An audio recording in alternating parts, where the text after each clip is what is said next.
So now coming to the question, what is our success rate? As I have said in the last video, we have invented a new technique called direct hair transplant technique, DHT, where the grafts are extracted and planted simultaneously and the roots are not touched. So we use pre-made slits and an implanter to do this maneuver of direct hair transplant, where grafts stay outside the body for maximum few minutes and the grafts are entering into the body without touching the roots. The mother tissue is not touched. So our success rate when we shifted from FUE to DHT increased like drastically. So more than 98 or 99% of our hair they grow. So but in some patients it takes like maybe you count after 1 year, you will count about 90, but hair they grow in cycles. So some of the hair are still there, they will not be sewn off. Maybe because at any point of time all the hair will not be in a growing phase. So but to summarize, what is the success rate? At any point of time, maybe more than 95 to 96% of the hair are there, you can count them, but on an average between 90 to 97, 98% of the hair is there. That is a very good thing versus earlier when it was around maybe 80%, 70%, 85% of the growth. Thank you.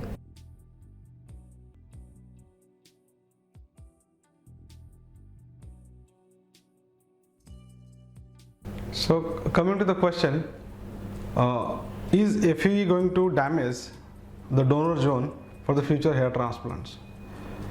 So I'll give the answer in different way. When a person comes to the doctor for hair transplant, it is the doctor's duty to take the case in toto. He should be taking the responsibility of the hair, the baldness, and he should be able to fix it, both medically and surgically, if required, both or either way. So when he plans for the hair restoration of a particular patient, he should be foreseeing what is going to happen to the patient in the future. Is his baldness going to worsen? Is his baldness going to stabilize? What is the age of the patient? What is the family history? How fast it is traveling, the baldness? So all those things should come into the mind of the doctor, and depending upon that he will check out a plan for the patient. So then what he will do, he will take the grafts in such a way that even after a first sitting, if the patient requires a second sitting for the backside or whatever area which is not bald now and might become bald later on, then the donor area will not look sparse or damaged. Again, here comes the artistic bent of the doctor, how he extract the grafts so that the donor does not look damaged or bulged up. So in our cases, we plan the case in such a way that we foresee the future and we try to keep the donor in such a way that even in future the patient requires, then his donor will not be depleted.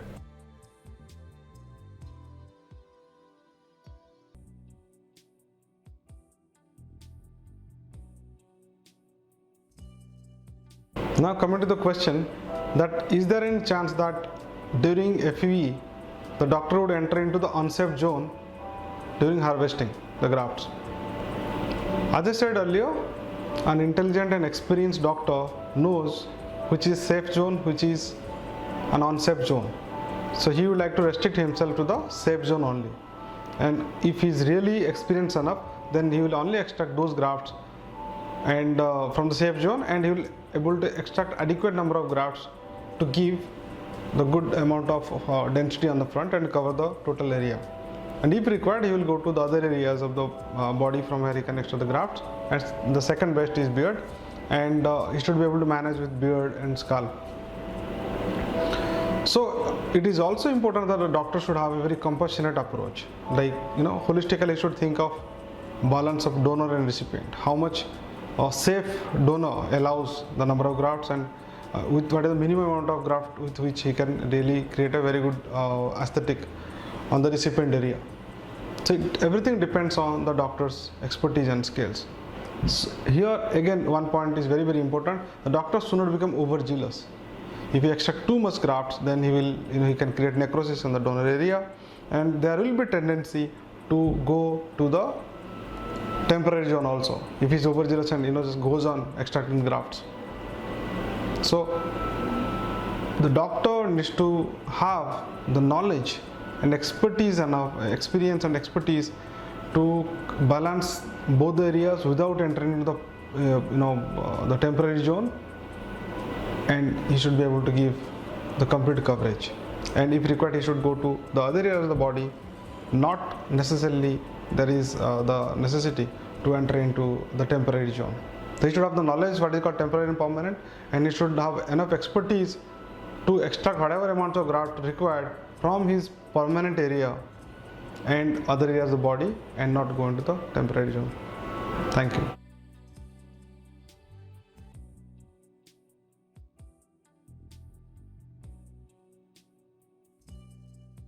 So now coming to the question, what is the care that needs to be taken after transplant? So hair transplant stands on the principle of donor dominance, where the hair roots on the horseshoe area on the backside of the scalp, they contain roots which are not sensitive to the male hormone. That means they are resistant, and wherever they will be planted properly, then they will grow, they will stay. Since the male hormone does not affect the backside, it will not affect the hair which are taken from this and planted somewhere else. So this concept of hair transplantation is the basis of doing the procedure. So is the donor is always watertight for the male hormone this thing?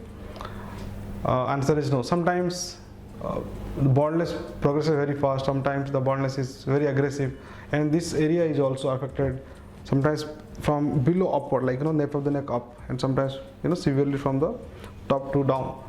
So in those cases, even though the donor seems very permanent, but later on after 5 years or 10 years, that might deplete, and the hair which has been taken from that area might get affected by baldness.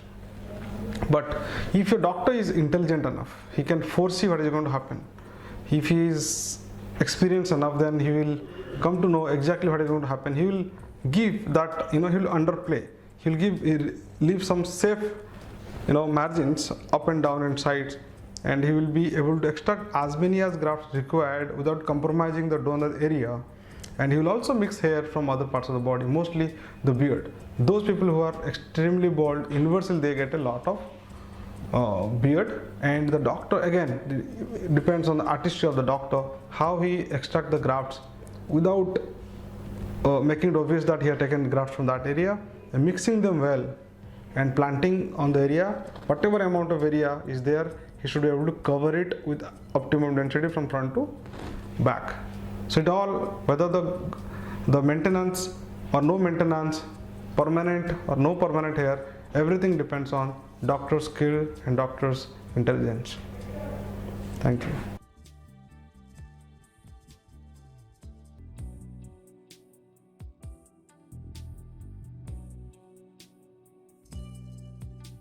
A very good afternoon to all of you. Thank you so much for coming forth and asking questions to us, and we like to take up all the questions that were asked to us, and most of the questions are very pertinent. Coming to the first question, that was, is it important to know the number of grafts?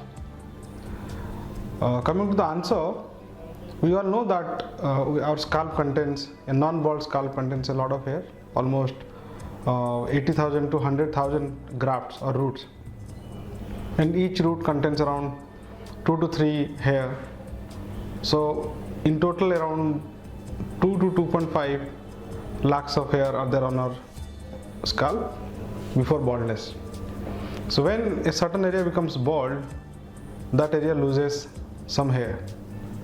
So in transplant, the purpose is to give the natural looking hair back again and give the illusion of density in such a way that the area does not look bald. That means the scalp should not be visible. To achieve that, there is no need to plant again a lot of hair. But if the artistry is correct, if the doctor is experienced enough, with minimum number of grafts, he can give a look which looks very, very natural and dense enough. Depending upon the area of baldness, the number of grafts are to be decided. On an average, in 1 square centimeter of scalp, 80 to 100 grafts are there before baldness. So during transplant, if you plant up to 40 to 50 grafts per square centimeter, then that will be good enough to give the adequate coverage, and that will also hide the scalp from being seen. So to summarize, yes, it is important that we should know the number of grafts, but the density that is achieved, which is cosmetically acceptable, is around 40 to 50 grafts per square centimeter. And this is half of the story, that planting. The second half of the story is they should grow and it should look natural. So you should decide a doctor who has really produced amazing results for many patients or hundreds. He must have produced all these patients for thousands. Then you should choose, doctors who have produced this kind of results already in past patients, and they should be able to give you a lot of references. And you should be able to talk to the past patients. You should be able to meet them in person. Then you should take a decision about a doctor. Thank you.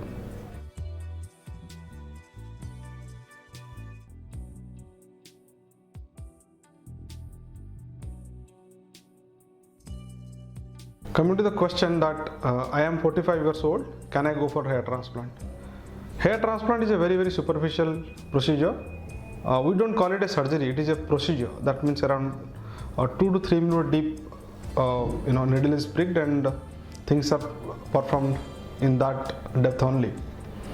So to do this kind of procedure, the minimum thing that you require is a healthy skin. The skin should be able to, it should heal well. It should not be taking a lot of time to heal. So if that is there, which usually happens in most of the patients, most of the people with a good general well-being, up to 80, 85 years of age, you can really go for a hair transplant if the skin is well. And our experience is up to 80 years. So we have done that and we have grown hair. So 45 is a very safe age, and you can really think of, and if you need it, and if your doctor is intelligent enough, then he will do a good job for you. Thank you.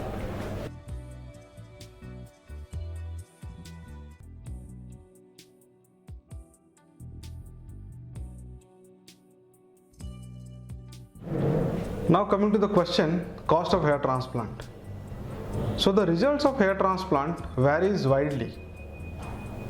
A neophyte doctor will produce a very mediocre or disheartening result who doesn't have much skills, and a veteran doctor of thousands of cases will produce an amazing results. That means there is a spectrum of result from very bad to very good.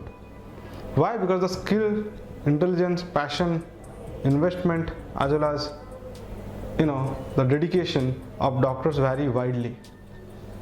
So those doctors who have been only doing hair transplant for many years and they don't do anything else, they have a dedicated facility, dedicated team, and to have that, it has got some investment, and it has got a cost price factor. So depending upon their investment as well as the skill and the results that they produce, the doctors and hospitals, they fix their prices. So it varies from place to place, and I cannot tell you any average cost. Every doctor, they try to justify their own cost, and they try to tell what is the cost they are seeking, the price they are seeking from the patients. So that is a very subjective thing, but I believe cost should not be a factor primarily to choose a doctor. It should be the result. You should be looking at his past results, what you are looking for. If results has been like you, then you should think of the price. So one should be quality sensitive, because it's one time job for rest of your life. You cannot subject yourself time to time, again and again, and and the donor is limited. So if you're destroying that with experimentation or low price for low price but not a great job, then you're losing your hair for rest of your life. So I think, to summarize here, one should be quality sensitive. Of course, the money is important, but he should not be cost sensitive in choosing his own hair transplant surgeon. Thank you.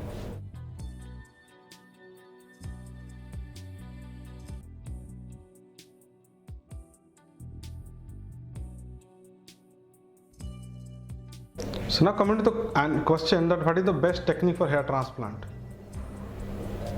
The ultimate aim of hair transplant is to extract, let's say, X number of grafts. Those X number of grafts to be planted and they should be grown and they should look natural. So when a patient enters into the chamber of a doctor, he has got three expectations: that he wants to get his look back again. That means he wants a natural looking hair, and the hair should be dense enough. They should not look fake. They should not be loose. And third is, whatever hair he has regained after transplant, that should stay with him forever. The three things to summarize: he wants hair forever, dense hair, and natural looking hair. So to achieve that, the instrumentation, the technology, the ergonometry, everything should be aimed at extracting adequate number of grafts without damaging the backside. That is also very important. We should not be damaging the aesthetics of the backside. After extraction, it should look the same. There should not be any remnant pain. There should not be continuous pain or continuous problem in the backside. And whatever grafts are implanted, most of them should grow. To ensure that, initially the FUT technique came, where the strip was cut. Then FUV technique came, where the grafts are stored outside for a longer time. So we modified that and we named a new technique called direct hair transplant, where grafts are extracted and planted simultaneously and the roots are not touched, which are the mother tissue from hair, and new hair comes out. So in direct hair transplant technique or DHT technique, we have ensured that there is least time the graft spends outside the body and the root is not touched. So with that, we have ensured close to 99% of growth. So over years of practicing this DHT technique, now we are certain that probably humanly the chances of improvement will be marginal, but after 4,000 patients of this DHT technique, we have come to that. So now summarizing the answer here, which technique is best, which is not best, is not a question. The question is, there should not be any problem on the backside, and there should be adequate growth, adequate coverage, and it should look natural on the recipient area. To do that, whatever techniques the doctor or the team does, they should be master of that, and they should be fulfilling these three questions that is there on the mind of the patient. Thank you.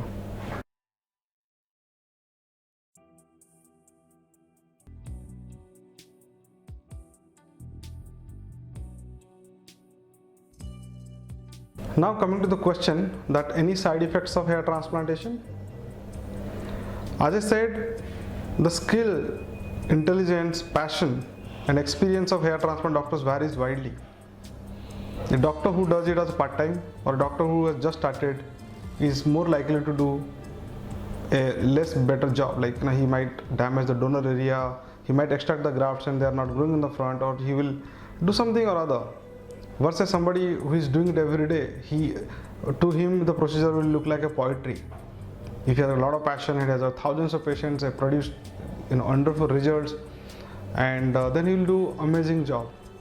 So the side effects, the FUT technique, inherently there was the chances a little bit more side effect, because there was a proper through and through cut on the backside of the scalp that was sutured. So that has some invasiveness. But now with advent of FUE and this DHT, the side effects are less for sure. But I also call side effect when somebody damages the backside, the whole back, he has extracted a lot and the back is damaged and is not looking good, or somebody has taken a lot from the beard, the whole beard is looking red, pink, or devastated.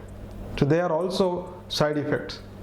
And if he's not if he's not an expert in the artistry of hair transplant, the hairline will look fake. It will be a straight line, or it will merge here just like a girlish kind of hairline. So those are also aesthetic point of view or side effects. So a doctor should be only doing hair transplant for many years, thousands of patients, only doing this work with a lot of passion. Then he will produce, the chances of side effects in terms of aesthetic and medical will be much less. Still little bit of whatever side effects that is expected, like you'll might have a little bit swelling on the forehead, little bit of discomfort on the backside. That is accepted, and that is expected also. So that's all about side effects in hair transplant.